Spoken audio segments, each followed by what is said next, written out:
Yves Pasquale, quand une commune comme Ampuis, qui n'est pas une grosse commune, hein, 3000 habitants à peu près, pas encore, organise un trail, qui est une grosse manifestation, qu'est-ce que ça apporte dans l'animation de la commune? Alors dans l'animation de la commune, j'ai envie de dire pas beaucoup plus qu'un autre événement, si ce n'est que finalement c'est une autre façon de... Quand même, il y a beaucoup de monde qui Oui, vient. ça attire du monde, mais je pense que vraiment ce qui est important, c'est une façon différente de voir notre environnement. Donc on a parlé un petit peu de développement durable et même les vignerons sont très enclins à montrer cette image un peu verte. Ils essayent vraiment de changer leur pratique et ils nous accompagnent vraiment sur cette façon de montrer le vignoble. Et je pense que de montrer un vignoble qui est comme ça, on va dire respectueux, alors, dans la mesure de leur activité, c'est bien et je pense que c'est une belle image à donner. Donc nous vraiment, d'un point de vue de la commune, c'est montrer notre commune d'une façon différente et aussi montrer tout le travail qui est fait tout au long de l'année dans les vignes, qui est assez particulier.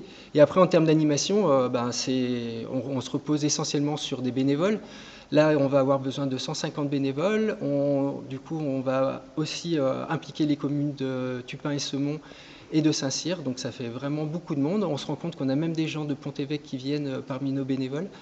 Donc voilà, moi je trouve que c'est vraiment ce type d'événement qui est pourtant, enfin le running c'est quand même un sport à la base individuel. On se rend compte que finalement c'est très collectif et qu'il y a beaucoup d'engouement en fait à nous rejoindre pour cette organisation et on remercie tout le monde qui accepte de participer à cet événement. Alors vous assistez sur cette dimension collective, d'autres communes, d'autres associations. Ici, c'est aussi peut-être un peu le rendez-vous de l'année des associations sportives de la commune. Oui, tout à fait. Parce qu'elles sont sollicitées pour tenir des postes. Oui, tout à fait. Alors du coup, on ne fait pas vraiment la distinction entre les différentes associations, mais on sait qu'effectivement, il y a des gens du basket, du rugby, de la gym. De la gym. Donc oui, non, mais voilà, c'est vraiment, encore une fois, c'est vraiment une façon de rassembler du monde. On fait aussi finalement maintenant partie du schéma directeur de l'agglomération, de Vienne-Condrieu Agglomération. On est fléché comme dans le schéma touristique. Donc voilà, on essaie de vraiment faire découvrir notre région et de faire venir en fait des gens d'un peu plus loin que juste le